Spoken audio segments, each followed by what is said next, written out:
Please consider supporting Black Women United YEG for the protection and advancement of black women and girls in Alberta. You can learn more about them at bwunited.ca. They are always looking for donations and volunteers. So please, again, support Black Women United YEG for the protection and advancement of black women and girls in Alberta. Again, that website is bwunited.ca. This is Dmitry Samarov from Chicago, Illinois, and I love listening to Vish Khanna's Creative Control because whether he's talking to a favorite musician or actor of mine or someone I've never heard of, it's as if he's introducing me to a new friend. And the way things are going, couldn't you use a new friend? Listen now. To make your flexible monthly donation to Creative Control, please visit patreon.com/creativecontrol today.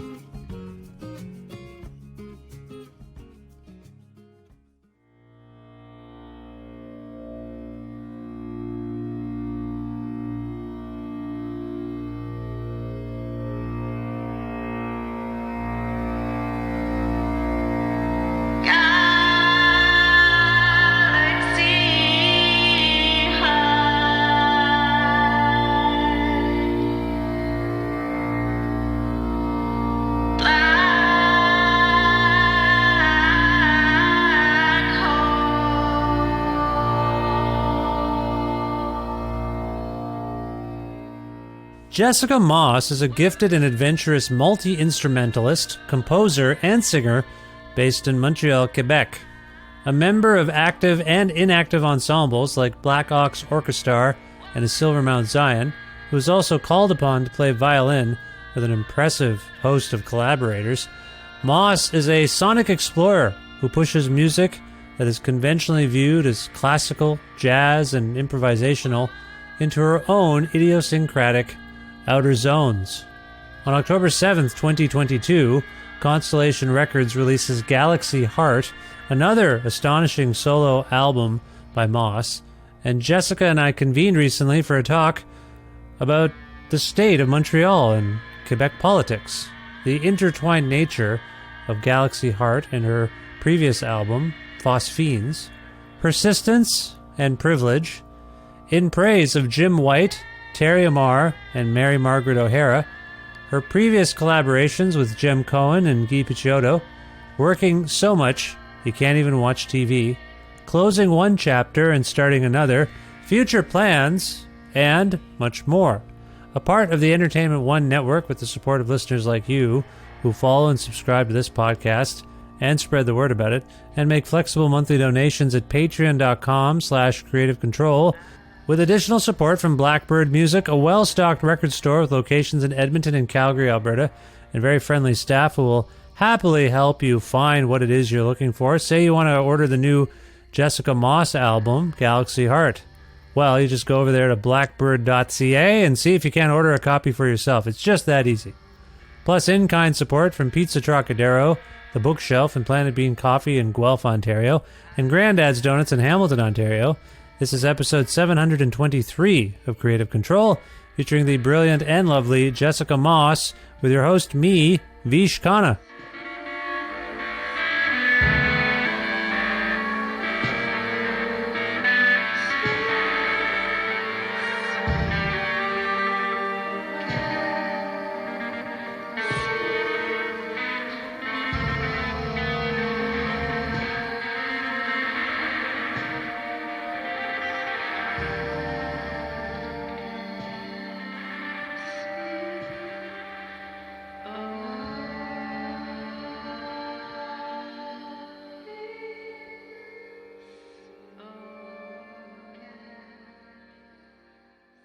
Hi, Jess. How's it going?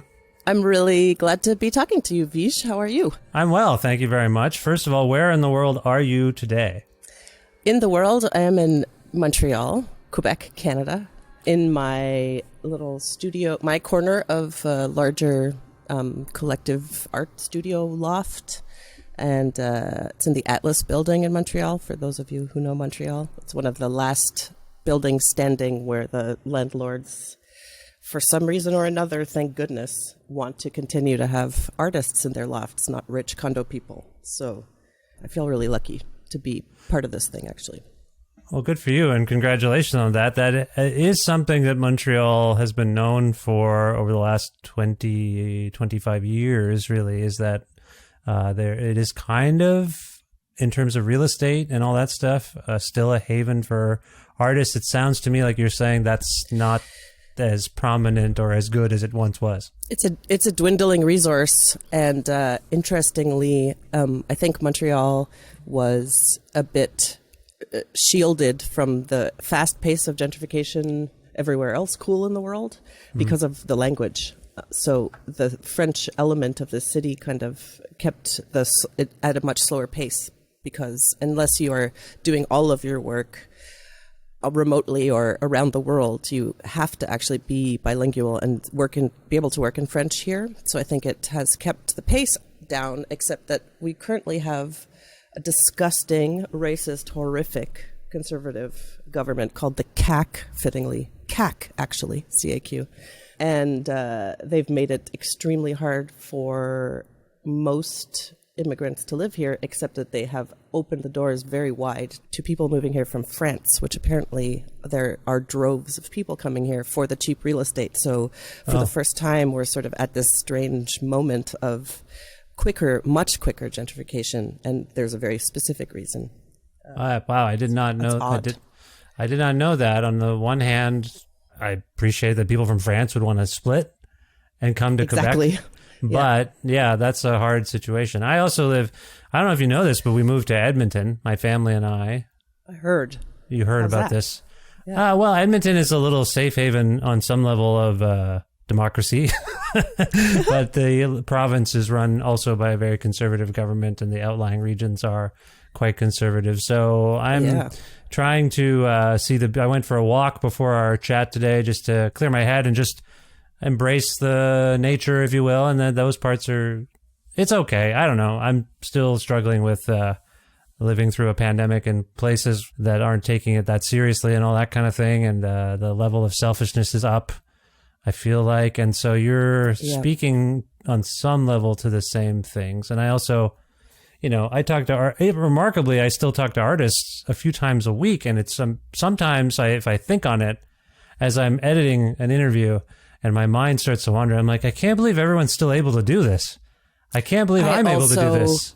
I feel that way every minute of every day. And I also, at the counter feeling of every minute of every day, is like, can I actually? Can we actually? Or actually, are we starting to see the crumbling effects of how fucking hard this is? And it's been a really weird year for touring people, because I'm sure you've heard from other artists in the same situation, but just in terms of booking, in terms of especially if you're a veteran, as I guess I am, there's sort of not a standard, but I guess at some point you come to sort of count on certain places that will accept you. And maybe I got a bit, I don't think lazy is the right word, because I don't think that that's how I feel, but I guess I sort of, with the flow, especially as on doing my solo thing, that this is the first time that I'm talking to bookers and they're like, let's talk about September 2023, maybe. Yeah. Because, of course, there are much fewer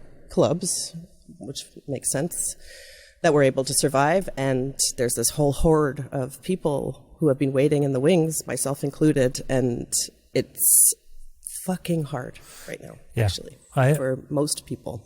I appreciate that. And on the one hand, that's beyond my general interest in talking to folks like you and listening to records and reading books and all those sorts of things. I hope this little thing that we do and other whatever media people are doing is still helping. It's very confusing. And if I think too much on it, I get existential dread. Me too. Yeah. Although I also think it's important to think too much in a weird way. Not too much, but it's important to accept the reality of it and accept, I guess I've been operating with a sort of plan B waiting in the wings, thinking at any moment this could stop working. Yeah. And this is the first time that I'm really feeling it getting close. And I've just accept it. The gridlock you describe, I've heard from a few artists. It's hard to just get into the show. And I think there was a surprise by artists coming out when things started to loosen up and shows started to happen, like you say, the places you expected to go play again aren't there anymore. You yourself are talking about the space you're in, and you just happen to have a benevolent landlord. It's, yeah, exactly right. It could go the other way. Anyway, I appreciate that, and as much as we've been sad so far, I think we must. There's hope. I hope. Let me also interrupt and say I don't feel sad. I feel like ridiculously lucky. Yes. All the time, all the time, all the time. So if I'm saying it might be crumbling, that's not me saying it shouldn't crumble. I deserve to keep going. It's more like I can't believe I actually managed to make it this far, and I have to accept that maybe if it has become too difficult, then maybe it's time to move around, and who knows. But it's definitely not a sad feeling. It's more like practicing acceptance and gratitude, which sounds so cheesy, but actually is how I live. So. No, and I think the gratitude and the good fortune that you're talking about is there. But one thing I think about when I think of artists of your ilk, if you will, is from the get-go, I think you have been imbued with a spirit of persistence. Like I feel like that's always had to be there anyway. And then something like this happens, it's catastrophic. In a sense, I don't know if you feel this I don't know if you can be objective about it. I have this romanticized ideal that artists like you who are used to so many obstacles in the way of having a livelihood like this are maybe better wired on some small level, at least, to be like, yep, this is what we told you it was going to be it's kind of always been like this, but we just keep persisting because we believe in it and we think it's important. Sorry, is any of that resonating with you? Oh, absolutely. 100%. Yeah. I just also feel like though, I also, in terms of gratitude and this kind of thing, I also, at the same time, in this type of conversation, have to acknowledge in a very serious way that persistence is one part of it, but privilege and luck is also a huge part of it. So I can't say that I'm still here because I'm persistent only. I'm here because I have been buoyed up and I've been allowed. And for example, as a Canadian musician, I got CRB for a year. Yeah. That's crazy. That's not persistence. That's just fucking luck of geography. And I can't argue that somebody else who might have given up long ago is less persistent. No, absolutely. They just might have had less opportunity, But of course, there's persistent. And of course, like I think about, you were saying artists of my ilk, but I actually feel as I get older in this business, less and less like I have any peers in a weird way, because I'm a mom and I'm like a older lady doing what I do. And I feel like it's a pretty rare air, and I rarely meet people who I feel like also somehow manage to keep doing it. So sometimes I feel a bit lonely in it, but I also feel, I feel the persistence, proud of the persistence part. And when I'm still hauling amps into small clubs and playing for small guarantees, which I can do because I am literally on my own. So my expenses are low. It's just me. I feel like I'm a bit of an odd one out at this point. Right. And again, I appreciate that it's not just any one thing, but I do think that, let's call it lonerism, that notion of like, I'm on my own, I've got to do this myself. I think that also feeds into that persistence. But again, I think what you're saying is absolutely important to hear. It's not just any one factor, and it's really not. Yeah. And I really could never, I don't think blame is the right word, but I would never fault anybody for having given up long ago without I'm saying buoyed up. I'm using my hands like I had a lot behind me when I began. Already. Yeah. So, and in a large part, the flagship of Godspeed built a spot that wouldn't have existed probably. Yes. With the weird music that I play, for example, like I've had a lot of luck in terms of that. I've also worked nonstop and extremely hard for a million years. Yeah. So put those two things together, and I get to be here still somehow, for who knows how much longer, but somehow. I hope for a lot longer, because I had your latest album, Galaxy Heart, playing in the kitchen today, and my wife walked in from her Saturday morning soccer game, and was like, "What?" She was like, "What is this again?" I'm like, "It's the new Jess record," and she's like, "Oh, this is really great." Like it fills the house. It's interesting because my kids, when you press play on this thing, and that distorted violin, I believe, I'm just guessing, comes through. They're like, my son yesterday was like, "What, Papa? What's happening? What's going on over there?" And I was like, "It's the new," and I just say what it is. And then they say, "Oh, okay." And then they move on with their time. They're used to hearing lots of different sounds and music. All this to say, I love that. Yeah, no, it's been lovely. It's a lovely, lovely and beautiful record. And it's not the only one we're going to talk about today because it complements a previous release. And I want to get into all of that as specifically as we can. Real quick, though. Let's get into it. Well, I do. But real quick, though, based on what we were just talking about, and what we've all been going through, and you yourself working in isolation. Again, another potential arrow in your arsenal is that you have been working in isolation on your own for so long. I get the impression, having followed your work for as long as I have, something about this period has inspired you to take a few more chances or do things you don't normally do. Is this accurate? Oh, absolutely. 100%. Yes. Yeah, absolutely. And do you have a sense of if it's that, well, I have the time to sing and I have and work on that. I have time to play guitar and I have time to work on that. Or, I mean, it might be both things. Or is it, what the fuck? Nothing. Who cares? I'm just going to try things. And if it feels good, I'm going to do it. Like, I feel like there's a lot of like, yeah, fuck it. I'm just going to do stuff. And also like, why not? You know, like I'm just going to, I've got this time on my hands. I might as well try to, get more acquainted with different sounds and instruments. Sorry, have I answered your question for you? Keep going. No. Well, let's see. Let me go backwards. I think in some ways it was not a conscious decision. Like, I have this time, I will try these things. It was more like, I literally don't know if I'll ever play a show again. Like, I don't know if I'll ever put out a record again. I don't know if this is the end of, none of us knew, And also my actual home situation during the very, very long lockdown that Montreal experienced, as well as the curfew.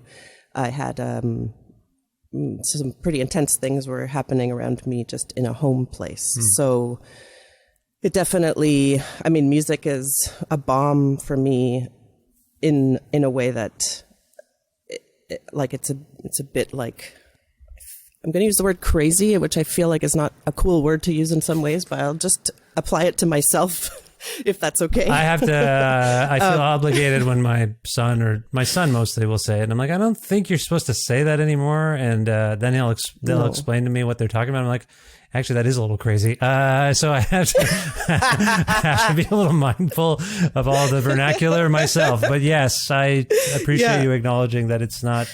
Sorry, I also work at my day job is in a place where people speak publicly, and I have to manage them. And I say, "Yeah, don't say that. We're not supposed to say that." And they go, "There was a training. Remember the training where they said, don't use that word."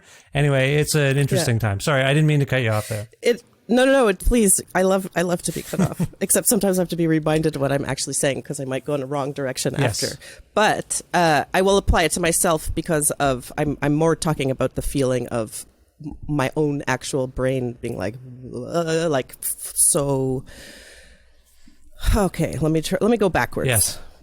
The isolation, you're right. The way that I've made solo music has been extraordinarily isolating from the get-go. And a lot of that is because I think I have the only way that I know how to express in music doesn't actually have like a language that I am very able to express to anybody else. When I'm being a collaborator, I will bring my instrument to any challenge, and I do it all with my ears. Like I'm not a person who can follow musical direction when it comes to actually like play this note, play this chord. I never do know those things. I think we've discussed this before, but I actually genuinely, my brain stopped at being able to learn that. I tried for a long time. Yeah. So I don't know how to express what I'm aiming for except by actually doing it. And so that's created a world in which when I make music, I'm really, really do it really by myself. And in fact, I guess this is my 5th solo record, or fourth and fifth, Phosphine's Galaxy Heart, which I made at the same time. To me, they're a double LP in my mind. They just are coming out a year apart. But it's the first time, actually, that anybody else has even touched it or played a note on it, because I've been too shy to try and ask or figure out how to communicate what I want, because it's all just through a very odd process that I guess I've invented. So all that to say is that, yes, the music from the get-go has been a process of extreme isolation. And so when the world all of a sudden matched my method, as well as having the constraints taken away, I didn't know if these were going to be records when I started working on this music. I just knew that maybe for the first time ever, there wasn't any time pressure or understanding of, like, I am allowed only to create 47 minutes to fit on two sides of an LP, or, you know, like what had gone into creating previously, where everything was gone. And because of what was happening at home, when I wasn't actively engaged in parenting, which, you know, was a lot of the time since there was no school and everything, I just would escape. It was like escapist in this way that it was like glorious. And also I went so deep into it that I went deeper than I've ever gone.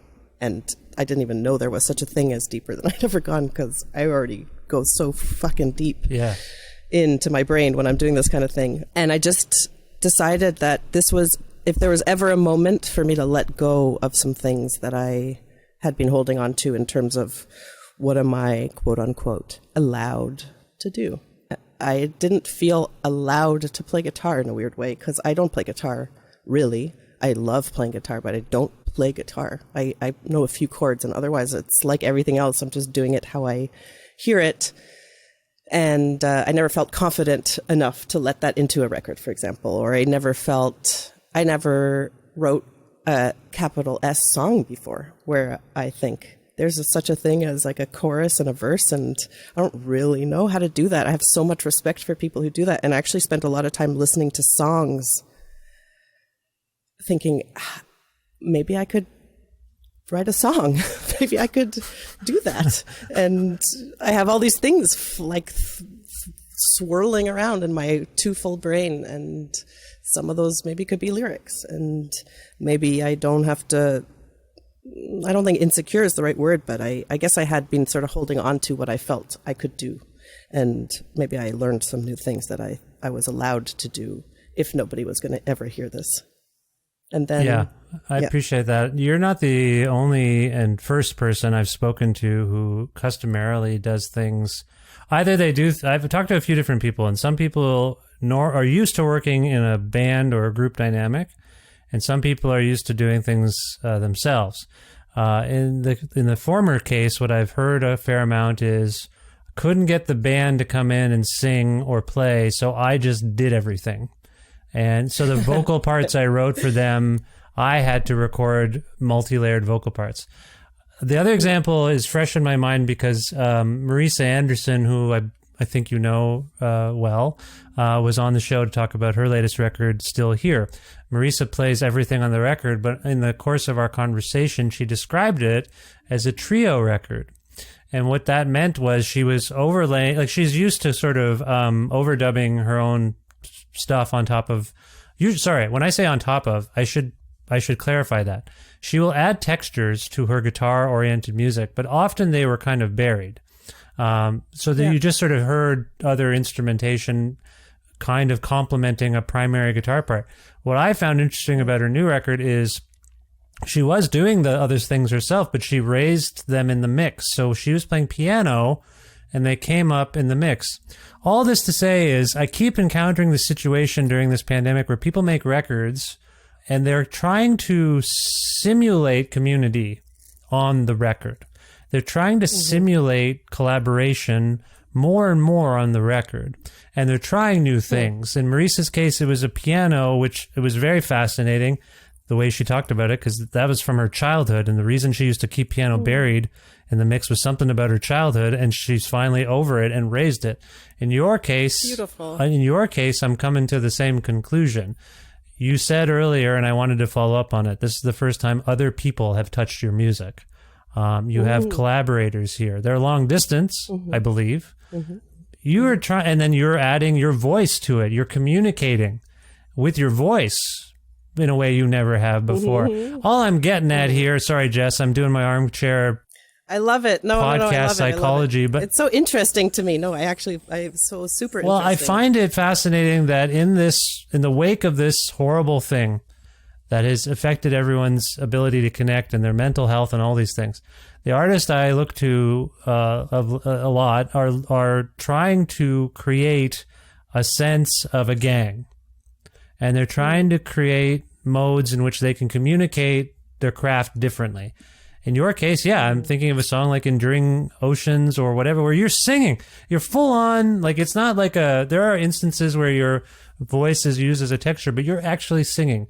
That to me is like, hey, hello, like, I exist. We exist, like agency. Like, this isn't just, there's a void and I'm here. Anyway, I gather from your intermittent comments, this resonates with you. Do you feel like there's some aspect of what I'm saying going on in your work right now? Well, in an odd way, and I guess it goes back a bit to the external conditions actually matched my internal conditions for the first time. And I guess on all the records, I've always conjured many internal me's to make these records. So there's multiple voices, which and after I play all those things, I then spend a huge amount of time with all those things, moving them around. Like, I think of it most like a collagist, like cut something from here, put it here, and all of a sudden you have a brand new meaning, or you have a brand new thing. And the experimentation of moving things and bringing something that I played 3 years ago into something that I just recorded 2 minutes ago and realizing they speak to each other is like this joy. And for me, it's like creating a communion has always been, in a way, part of what I do. And in terms of actually using my actual voice, I think it's less about like trying to create a sense of communion as it is of just letting myself, and not feeling pressure, and not feeling like I had these standards that I built. I didn't even know they were there, really. I had like rules in place for myself that I sort of didn't know that I had rules like this. So I confronted them, and part of them was thinking that I don't have a very good singing voice. So, also that the words I came to say are just a few of the hundreds and hundreds of words that, like many, actually, quite a few of the songs on Galaxy Heart began as vocal tunes that ended up, I decided to scrap the vocals because actually it was the music in the end that I was trying to get to. But for the first time, also because of the physical constraints of being stuck at home, I didn't have my pedals and my amps and my usual setup of experimentation. So sometimes I would just have my phone and voice memos, and I would think of a melody, and I would like sing it to myself, and then I'd go back to it once I was able to get into the jam space, and it started life as a vocal sound. And for the first time, I just decided I'm going to let it continue to be that. Actually, I don't have to do what I do. I could just do what I'm doing. I don't know if that makes any sense. Well, it sounds to me then, I appreciate you somewhat countering what I'm getting at by suggesting it's more of an interest. However, I'm going to interrupt you because the second part is after the intensive, and I'll use this word, like I made myself crazy making these things. And I desperately wanted to connect with others after, desperately. And so in a way, bringing people in was also a product of me having let go of those rules. I'm brave enough to ask somebody to try and play this stuff that I don't know how to explain. Right. I have to say, could you listen to this and learn it? Because there's not going to be any instruction that I know how to give. I could tell you that to me, this part sounds like a French horn, and this part sounds like a timpani, but in real life, it's just me making sounds however I actually know how to make them. Or right. This is and I thank goodness that Terry and I have been playing together for 10 million years and have a language, and he's a brilliant bass player, and his bass playing is something that makes me feel grounded immediately. No matter what's going on with us personally, no matter what's going on with us in terms of the band that we were in for 1 million years together, I knew that if I could have the sound of Terry on there, that it would like elevate this experience in such a major way. And then Jim, who I've worked with many times over the years and who I adore as a person, I still, even though he's a friend and I adore his playing and we've played together, this is the first time where I felt brave enough to say, whatever, we're all stuck at home. Hey, Jim, like, would you be into it? You know? And he was so generously into it. And then after the fact, having Terry's playing, having Jim's playing, and then doing my thing where I do this collage, I listen to it now and I feel like there's a world in which we were in the same room. So I do feel like there's a communion, even though I kind of invented it, but I feel it's there. Yeah. And it definitely, that like the extraordinary isolation definitely compelled me to move more towards community than I ever had been brave enough to. If it weren't for the context, I wouldn't even have guessed you weren't all in the same room. I spent a really, really, really long time, like months actually, organizing that piece of music until I really felt like that's what happened in some alternate universe. Yeah. It didn't, I wouldn't have been able to bear putting it on a record if it felt like this is three people who were distanced by and didn't actually commune. I would have heard it, you know? So it's nice to think that it sounds that way because it feels that way, even though. Did the things that Terry and Jim send back to you alter your own parts? Like, I assume you sent them skeletons. Well, actually, Terry and I were in the studio together a few times, all masked, but once we were allowed to leave our houses and as long as we were home by 8 p.m. so we didn't get fucking arrested by this, anyway, another story. I keep hearing this from people who have been in Montreal, that it was very strict, oh my God. Extremely strict. And but yeah, like if I think of the song Uncanny Being Violin Study Number 2, I feel like you and Terry are engaging in like call and response, which seems to be something you would do in a room together more than, I mean, you could, I'm just wondering. One would. Yeah. One would normally do that Yeah. were there a room to be in. For Uncanny Being, the violin parts, it's actually crazy how that song came to be. It was like a very long improvisational recording I did by myself. And then I spent, as I do, like hundreds of hours finding the through line of where the music was. So it went from being like 45 minutes to being 7, let's say. And then Terry was with me in the studio to do some parts that I was clear on, which of some of the other songs. And then I just like, could you try some stuff on this crazy thing I made? Mm-hmm.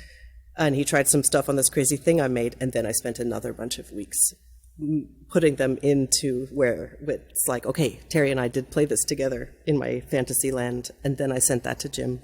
I see. So, and then he sent a bunch of drums back and then I did the similar process. So I was a bit Wizard of Ozzy in a weird way. Well, Jim makes some very interesting choices. I just like what he came up with, and Does he not make? It's incredible. It was like so glorious and so exciting for me. Like really, like I couldn't even believe how exciting it was to have this to work with. Well, as we're speaking, it's not out yet, but Jim plays on the new Bill Callahan record, Reality, and that also, you know, I follow Bill's work, and I've had this record for some time, and Jim is such a remarkable gift to every musician. Like just his way of playing is really startling to me, and I just love him so much. So he is I don't know. I mean, in our milieu, he's one of the well, that can't be true. I was going to say he's one of the few people who I know it's him right away. I think that's fair to say. I'm sure there are others, and I don't mean to neglect anyone, and there are. I know there are, but Jim in particular. Yes. I know it's Jim, and I know what you mean. Yeah. So, and I just appreciate that this collaborative spirit that you've been working together at least 10 years, maybe longer. I don't remember. No, 15. I don't know what it's been. Yeah. So something like that. 15, 16. Yeah. Whenever I think it must have began with the Vic Chestnut stuff. I'm thinking, right? Was that the first time? It might have been even before that. Jem Cohen. Collected musicians. Oh, is that? Oh, yeah. Sorry, Jim wouldn't have. Did Jim play with? No, he didn't even play with the Vic Chestnut band, did he? Jim wasn't on the Vic band. He was. No. We first played together with a Jem Cohen. The film project. Yeah, exactly. I saw it twice in Toronto. I went to both nights and I loved it. And yeah, with Mary Margaret O'Hara. Yes, and the second night she was out of hand. And first night I was like, this is good. This is really cool. I love it. But Mary, something happened. Do you remember what I'm talking about the second night? Does that stick out for you? It does. I actually, I recorded something she sang live there, exactly there at that show. Because part of what I was doing was, I think I had my violin to catch some of her singing. Yeah. And I had it, and I saved it on my loop pedal forever because it was so haunting and so incredible and just amazing. And she's wonderful. I don't know what it is about me, but she associates me with Adam Schiff, the American political figure, Adam Schiff. And whenever he's off, he's very... Is that somebody on Law and Order? No. But if he's on TV, she'll text me and she'll say like, hey, sweetness, Adam's on TV. Just thinking of you. I'm like, why? I think I'm more Alan Alda. I don't know why people think Adam Schiff. Anyway, she's wonderful, and she's such an incredible wacko. Yeah, I love her so much. I saw her briefly at the memorial service for Dallas Good in Toronto, and it was just nice to really speak with her in that context. Yeah. Anyway, sorry. I appreciate what you're saying about this collaborative endeavor and how you made it work, and I'm so happy with the. I'm happy for you, I should say. Let's get into the distinction between the two records. As I say, as we're speaking, Galaxy Heart is about to come up. But again, it's a companion piece is the way you're framing it to an earlier record. Is that correct? Well, here's the truth. All the pieces on both records I made them simultaneously, and many more, actually. Like when I was saying the constraints were gone and I drove myself crazy, that's what happens when I don't have constraints. I made all that music plus many more tunes that I worked obsessively on. I think obsessive is maybe a better word than crazy. Let's use that one for me. Something about the mind and the compulsion. Yes, I think obsessive is... Compulsively is also very good. I compulsively worked on all of the music, and there came a time where it became clear that Constellation was going to put some Jessica Moss record out, and I was like desperately looking for anyone who could help me figure out which of these many, many songs that I'm now like in love with. I described them at the time. Through the isolation of pandemic, they had become like very close friends to me. Yeah. So all of them, I had spent so much time with all of them that I had lost perspective 100%. And so I narrowed it down and to an amount of 2 records. And I you could ask Radwan, he watched me in the studio. I could not, for the fucking life of me, understand how to make a record out of this 2. I couldn't understand how to make 2 records out of this, probably 3. And what I ended up doing is I wrote the names of the songs on little pieces of paper and the times, and I had like hundreds of little slips of paper being like, okay, well, if this goes here, then that, and I was just trying to get anyone to listen to all of it and be like, should I put all the ones that to me sound like classical music on one thing and all the ones that, you know what I mean? Like, I just didn't know. So ultimately I was like, okay, it's a double record, basically. And I presented to Constellation, this is my double record. And all the tunes from both records were, and Constellation was like, Jess, for so many reasons, double records, but especially financially, actually. Yes. Double records are not possible because simply for the practical reason of shipping costs, a double record is not something that people will be able to access. So Ian actually helped me. He made some suggestions about what could be a record A and what could be a record B. And by that time, I was so grateful for the intervention because I really was like, if you could have like an emoji of me, it would be like this swirly-eyed guy. I appreciate that. So Ian heard a way of distinguishing them from one another, Phosphenes, and this new record. You're the mother here. These are your children. These are your friends, as you called them. Indeed. But it's exactly how I feel. But in the sequencing of the two, what do you distinguishes them from one another? Even given the I understand the context, but can you objectively describe that? How do they work together? To me, everything works together because they are all friends with each other. But in the separation, I do understand that on Galaxy Heart are the more of the experimentation I was doing is more featured. And I guess that Phosphenes is more like the path that I had already started making for myself. Phosphenes would fit into that path. And then Galaxy Heart ended up being the ones where, like what we were talking about before, I was like, maybe I am brave enough to let guitar stay on a record as opposed to play it and then erase it, or and similarly with the voice and everything. So in the end, I hear that they are quite distinct, and I love that. But it had to be, I had to get used to it because it was hard at the beginning when Phosphenes was coming out. I was like, but what about everybody else? I don't know. Does it make sense without? But of course, that's just for me. What actually ended up happening makes sense for everybody else. I appreciate you saying this because I didn't want to misspeak, because I'm calling upon my memory here. But what you describe is exactly what I'm hearing. This new Galaxy Heart does seem to capture what could be a new approach going forward, working with others, incorporating you playing different instruments. Phosphenes seems like, I hesitate to say, a closing of a chapter that's too dramatic. But it does seem to suggest, like, yes, this is the trajectory I've been on, and I'm heading somewhere, and it's a hint that you're heading somewhere different. And then we get Galaxy Heart. You know, it's like a... totally. Narrative-wise... So proper, Sorry, I don't want to interrupt you at all. No, you should. I talk so much. So do I. I talk so much.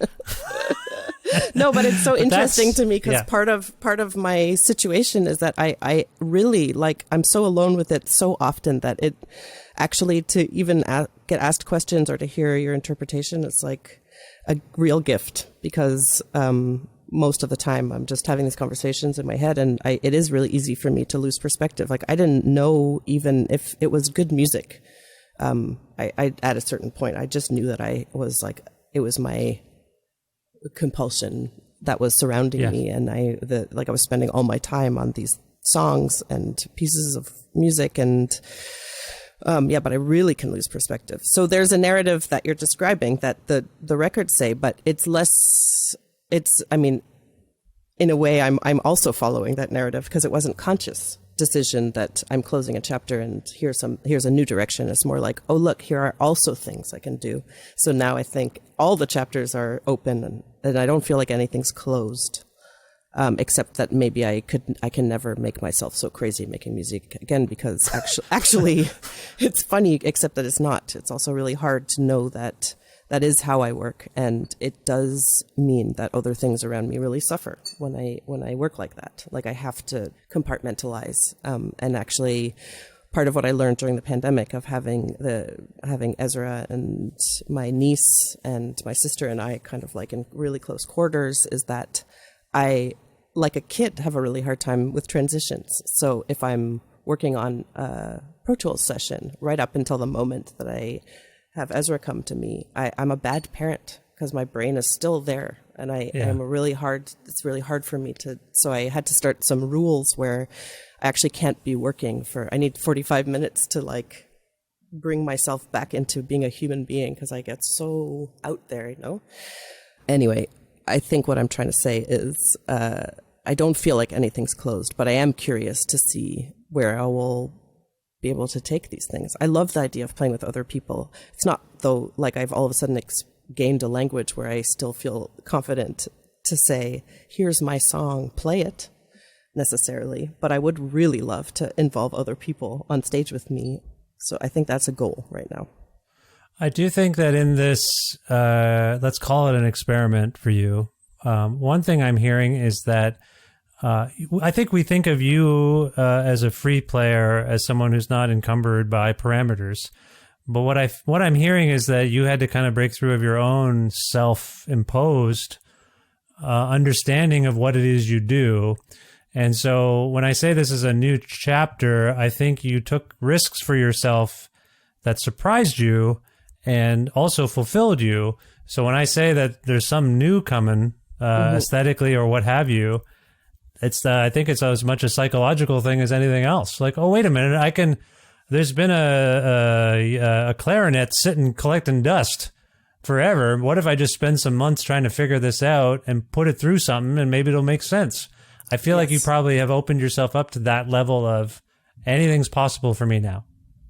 I do. Right now, I definitely feel that way. And my main challenge right now is to figure out how to express these things live, because I've always had a hard time playing 3/4 of the things on my records because they're built by, as if I was 15 people.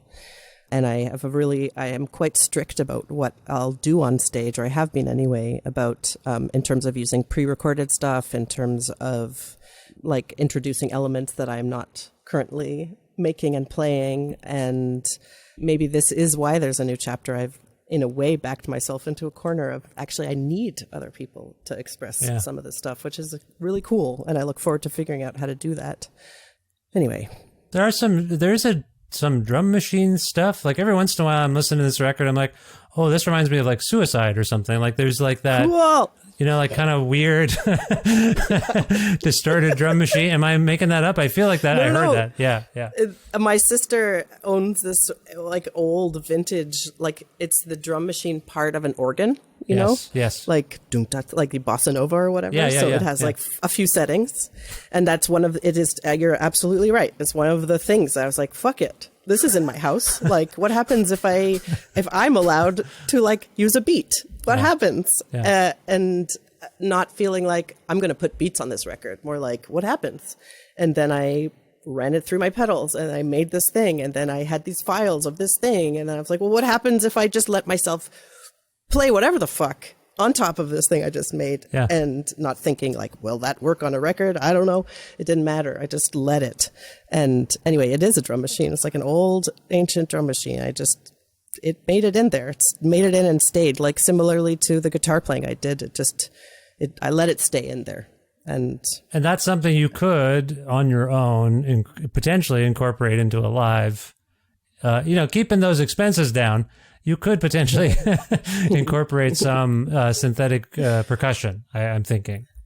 Yes, although again, like I am an incredibly exacting when it comes to what I do live. So if I don't think that if I'm not sure that it will make for an interesting few minutes, then I won't bring something in until I feel really, really sure. Like I think I care about an audience too much maybe about this kind of thing. So actually what I forgot what I was about to say earlier is that I can't wait. I can't fucking wait to have a clearing in my life where I actually can experiment with music again. I've been so busy and I can't stop. I haven't taken a day off and I don't even know how many years now. That is a mistake I made during these lockdowns. It's like, I think some people got to experience the feeling with that CRB check of like, what happens if I just take some time off and chill? But I didn't do that in like not even a day, I feel bad. You and I were texting about TV shows yesterday, I think, and I feel badly because I was like, I've seen this and I've seen that. And you're like, yes, if I ever had time to watch something, I would watch that too. And I was like, oh no. But we were talking to make you feel bad. No, I didn't feel bad. But I did watch like 5 episodes of Breaking Bad yesterday. Again, amazing. I keep watching it. And then you were saying you like Better Call Saul. And I hope you do find time to finish that series because it's unbelievable. All this to say, I appreciate your work ethic and I appreciate all these things that you're trying to do. And I do think you should take a break and watch some of the stuff I recommended over text yesterday. Now, can't wait.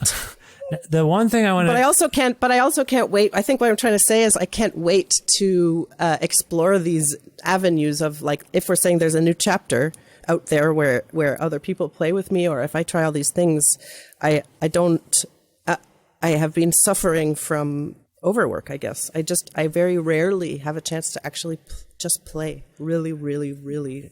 It's scary almost how much of my day is spent in the other business of putting out records and being a mom, and like my actual love of playing music is so far feels right now. So I'm trying to figure out ways to change that. The grueling aspect of the record, release, tour having has been discussed, but I don't think what you're getting at is becoming is coming more to the fore in that right now people often are making and releasing the record, but they don't immediately get the added insight from playing the new songs live. That is grueling in itself. Like, that lifestyle is grueling in itself. But I do think traveling for 8, 9, 10 hours a day and then getting to be on stage, I think most artists will say this is the part that makes all this worth it. That release and that learning about my own songs thing every night, you're missing that, is what I'm hearing. I'm missing that, but the thing, what I was trying to say before about being so exacting is that to feel comfortable being there. I mean, of course, it's my favorite on tour, is where absolutely the joy of being able to connect with an audience is something that I have thought so much about and spent so much time concentrating on. And at a certain point, like in the crisis of conscious, I'm sure many musicians experience at some point, is like, is this really a life? Like, is being a musician enough and good enough? And am I contributing enough by just doing this one thing? And at a certain point, I had to accept that if I am going to do this for real, and if I'm going to, take up space in this world by wanting to book shows and all of the carbon footprint it takes and all of the tax on my body and everything, and I'm going to ask people to listen, then what I provide up there, I'm so obsessively careful about what that is. So actually what I'm lamenting right now is not having enough time to spend creating that set. So I don't feel like I'm about to go on tour in 12 days, and I've had a bunch of things happen this summer that took time that I didn't have away. And it's been a very long time since I have been able to spend hours making sure that what I'm about to bring to audiences is good enough. And that's the part I'm having the hardest time with right now. Well, I wish you all the luck with overcoming that, obviously. And it sounds like even just talking about it will help you process things. Speaking of processing things, I've alluded to Enduring Oceans. Nice segue. There you go. Yeah, well, I'm pretty good at segues. It's my job. Or I don't know if this is I don't know if this is a job exactly, but whatever this is that I do, I've learned how to do some of it. Okay. You're amazing at it. Thank you very much, Jess. Now, the thing I was going to say is, I mentioned Enduring Oceans. Galaxy Heart, I believe, also has a strong vocal component. Can we, in an overarching sense, dial into lyrics? We've talked about singing, we've talked about playing, and all those sorts of things. Can you, like I say, I don't want to give too much away. I don't want to ask you anything untoward, but in an overarching sense, do you have a sense of what these lyrics where they might have come from, what they might mean in this context? Very, very good question. Well, okay, let's see if I can say something that actually makes sense. Sure. All the records that I've made have had some words on them, and I've let words in when they present themselves to me as necessary. So the first record was called Plastic Island, the one I put out myself that I recorded with Guy. And I think it simply has the words Plastic Island on there because that's something I felt like I needed to say out loud. And the rest I was able to say with my instrument. And similarly, on the album, there's half of the Entanglement album. No, half of the entire population. Anyway, there's a song called Entire Populations, and that's basically what I needed to say. I needed to say some words, and these two records, because they got built in this context for the first time, I guess. Can I make sense here? I think I make music in a visual way, first of all. So when I'm making music, I'm seeing things, and I'm like telling stories that have visuals to them in my head. So I translate somehow. I figure out the music makes sense when it's telling me that the visions I'm having are there in the music when they meet each other. And when there's no way to do it, then I look to words, or words will tell me, you need to say these things to accompany this. And then you get where you're going. And these two records, I guess, thematically were much more internal than the other ones because, I mean, internal, external. Like I wasn't singing about the world, the external world, in the same way that I had been on previous records. It was more like an exploration of internal landscape. And that felt like a pretty solipsistic, is that the right word to use?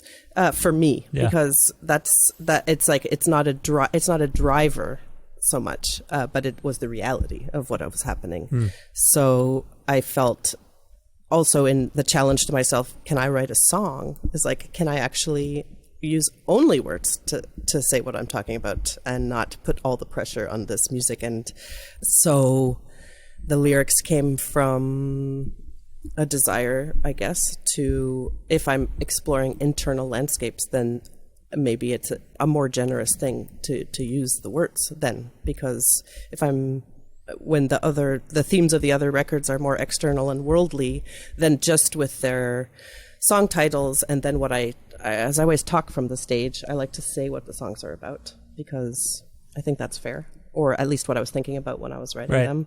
Yeah. Because I don't expect that it's like what everybody wants to hear an instrumental show with no words in there and also not be told. I like to connect in that way. Yeah. So if I'm not feeling able to bring like the outer world in here, then if I'm really making this about an internal world, then maybe I need to be more external about it or something like that. It wasn't so conscious, but I think now in retrospect, that is why.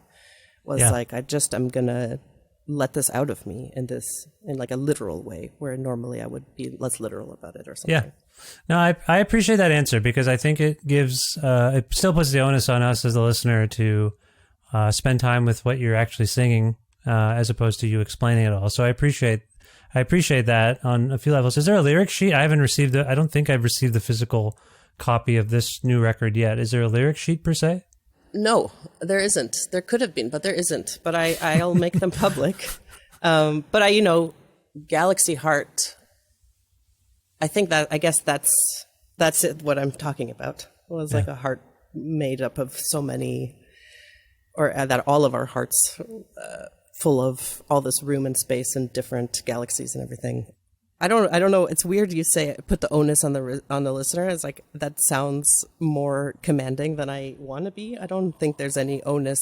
That no, no onus on anybody. I only meant in this context, though, because I have guests who say, well, of course the song's about this, and when I say this, it means this. All I'm getting at is you spoke about it a little more extemporaneously. Right. Like, you just spoke about it in a way that I think was still a bit esoteric, and yet it's compelling. Like, I hear that you're trying to convey, well, these words are about these feelings, not this line means this and I use this word. You know what I'm getting at? Like, it's I good. do. Now I understand. Yeah. Yes, I do understand now. I don't. Yeah. I don't even know if I could tell you in that way, because I don't think literally. I think I just really don't. I think very abstractly, and I suppose the words, maybe they're not that abstract.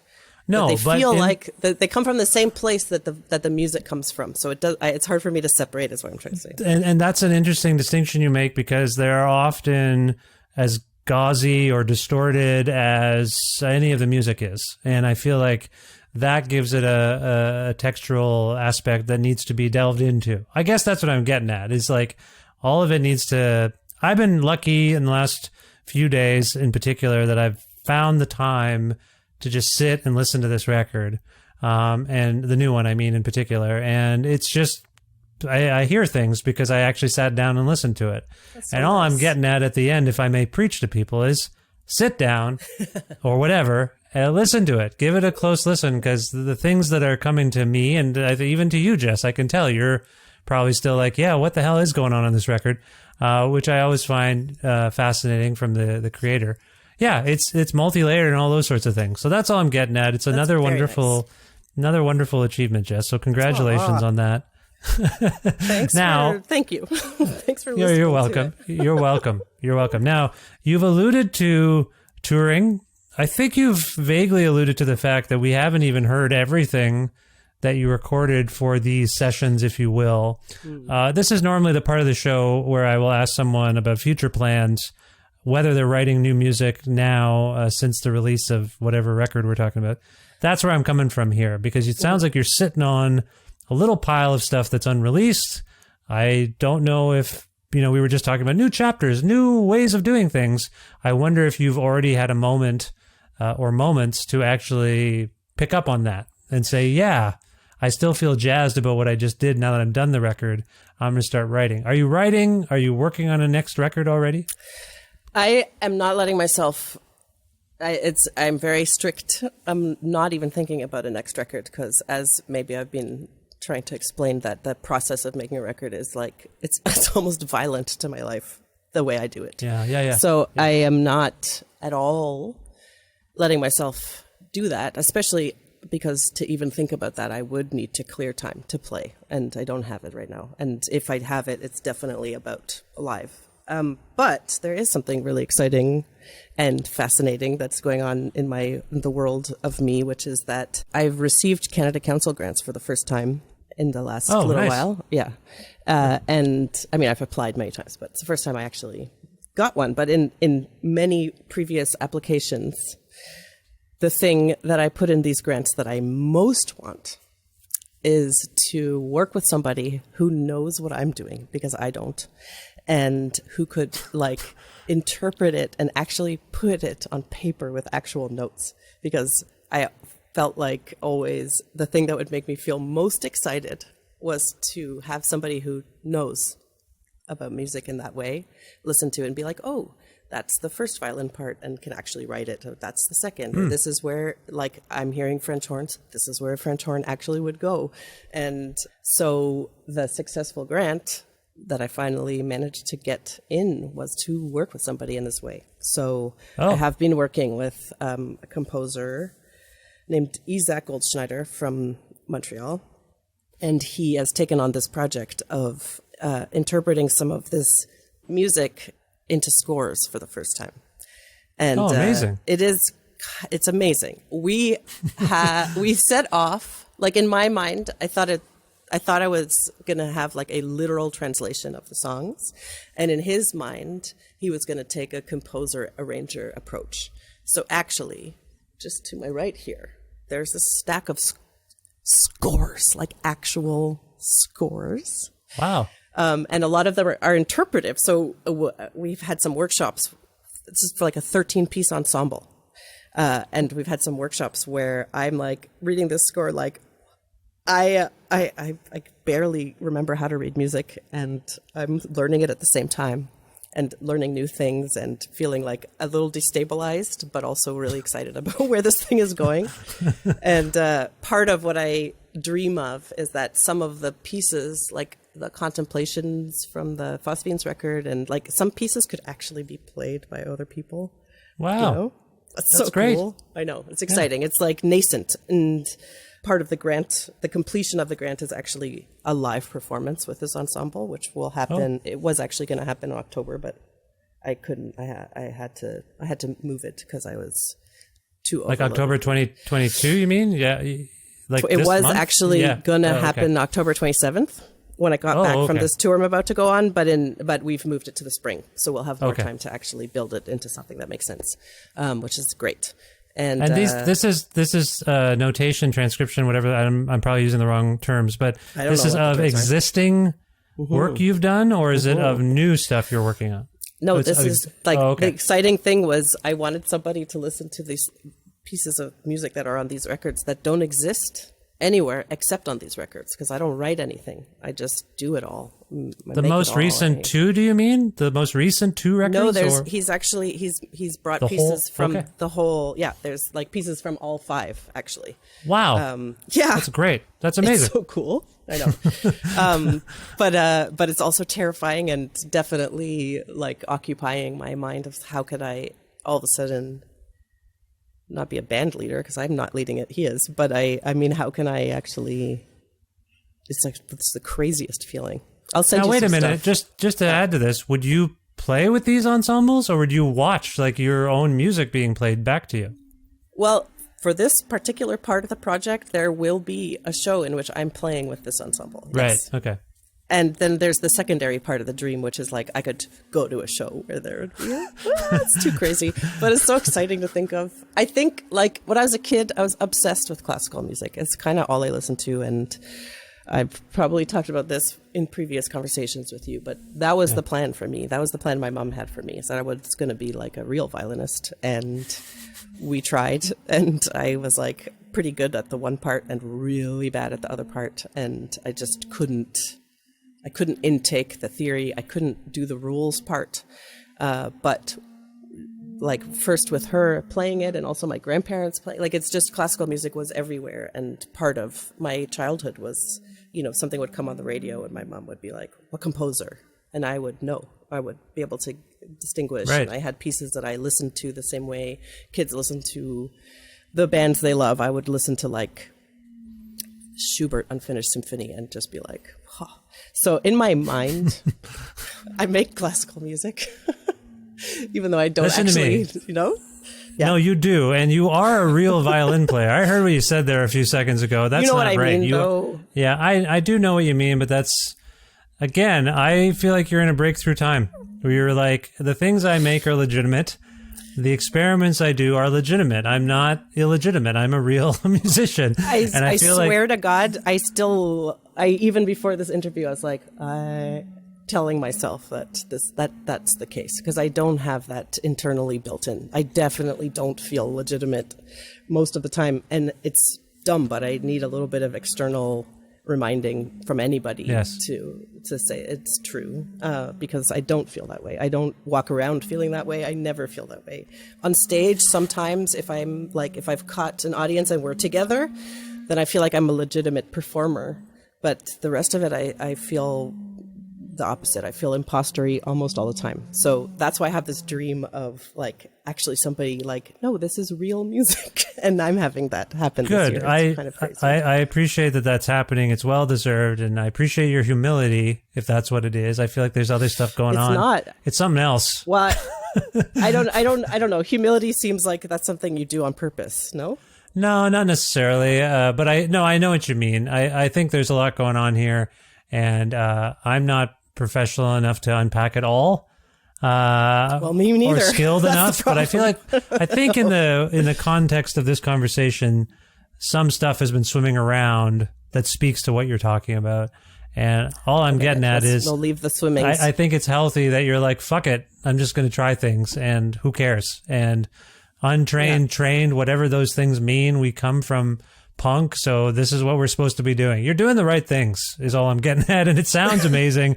And I think some people would be astonished to know some of the things you've been saying today about your knowledge of classical music theory and whatnot, or music theory, I mean, because it's never occurred to me until you say these things. Anyway, I know that people can learn more about these two albums at cstrecords.com. They can ask their local record stores to get them, I'm guessing, as usual. If those record stores still exist, I hope they do. If people want, and they can follow Constellation on all their socials and things like that. If people want to keep track of you specifically, Jess, where would you like to send them? To my living room. Come have a coffee. Just kidding. I'm kidding also, because I never hang out with anyone because I just work too much. Yes. But I mean, I'm on social media like everybody else. In fact, I actually have a beautiful, lovely, incredible person helping me with social media specifically, because this is one of these efforts I'm making into actually believing in being a real entity. And part of the result of getting grants for the first time is I can afford to do this a little bit. So I have this other musician who we also share this. Her name is Eve Parker Finley, and she's actually like helping me use this tool that I've been so intimidated by and so horrified by in some ways, even though we're all there and we all, so you can totally follow me on Instagram, for example. But I also have a website, like a classic website. Yeah. And what's that? What's the handle, or the address rather? JessicaMoss.net. .net. Okay, JessicaMoss.net. Again, I'll link to, I say again because I say this at the end of every show, not to you, Jess, but I'll link to all these things in the podcast description so people can click on them and be taken to the different worlds of Jessica Moss. So that's all well and good. If we can go out on a song rather, from this new record, can you pick one for us, Jess, and let us know why you chose it? I just shook my head like, no, I can't. Please pick for me, please. But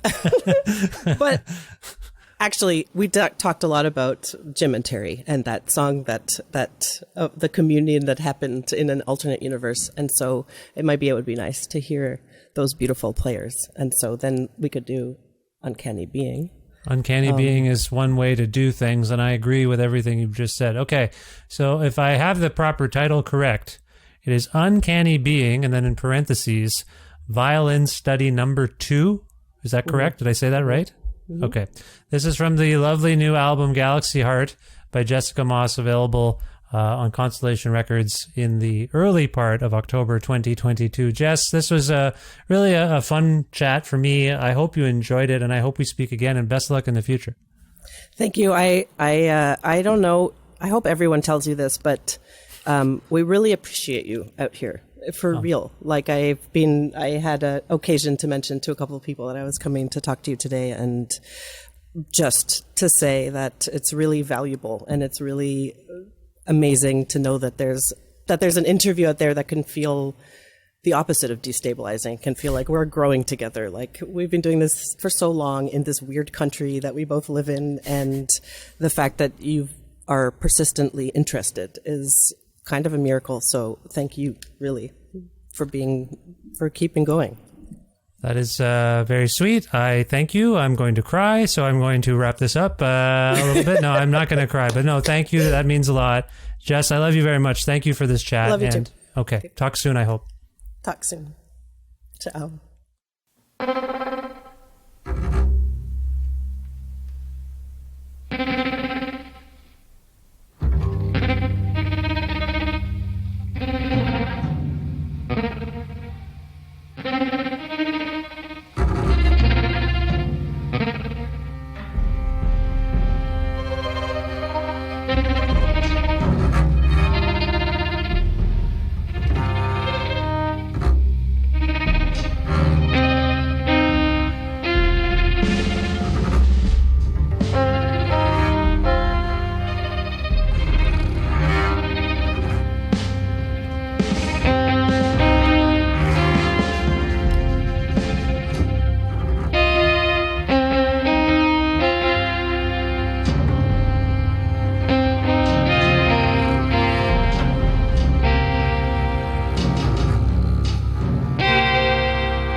always lovely to speak with Jessica Moss. Thank you, Jessica, for appearing on this, the 723rd episode of Creative Control, which is part of the Entertainment One podcast network and is available wherever podcasts are, for the most part. If you can't find an episode that you've heard about and you're looking for it on your favorite podcast platform and it's not there for some reason, or if you want to learn more about me and sign up for my monthly newsletter, visit vishkhanna.com and you will learn how to do all of those things. You can also like Creative Control on Facebook, follow the show on Twitter at VishCreative, or you can follow me directly on Twitter and on Instagram at vishkhanna. Also, please visit patreon.com/Creative Control to make a flexible monthly donation to sustain this podcast. I added more S's to the word sustain, like a snake, but I'm not a snake. Not at all. $6 or more a month grants you access to exclusive content that you can't get anywhere else. Some of that is derived from these interviews I do with people now. Some of it comes from my audio archives, things I have not really shared with anyone in some time, or if sometimes never ever before. So if you're interested in any of those things and receiving a Creative Control t-shirt maybe, just message me on Patreon and I'll get you one while supplies last. Again, patreon.com/Creative Control to support this show. That is the primary source of revenue. It's modest, but it's something, and I appreciate it. Thank you so much. Speaking of thanks again to the excellent Alberta record store Blackbird Music, locations in Edmonton and Calgary, Alberta, and you can learn more about them at blackbird.ca.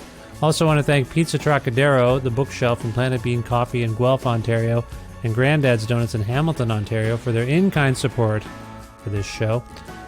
Special shout out to my friend Jim Guthrie, who is going through a bit of a tough time, and I love him so much. Jim, thank you so much for being my friend and supporting this show with some music. You can learn more about Jim at jimguthrie.org.